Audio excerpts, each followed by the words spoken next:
Assalamu alaikum. Today my topic is phrase and types of phrase. Phrase. A phrase is a group of words that work together to express a single idea. Unlike a complete sentence, a phrase may not have a subject and a predicate, but it still conveys a meaning.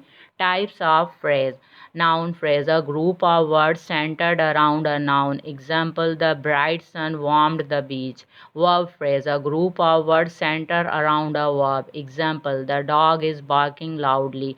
Adjective phrase, a group of words centered around an adjective. Example, the elephant was very large.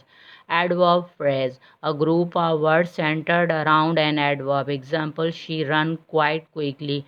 Prepositional phrase, a group of words that begins with a preposition and usually end with a noun or a pronoun. Example, the cat slept on the cozy bed. Gerund phrase, a group of words centered around a gerund, a verb ending in that function as a noun. Example, swimming in the pool is my favorite activity. Thank you.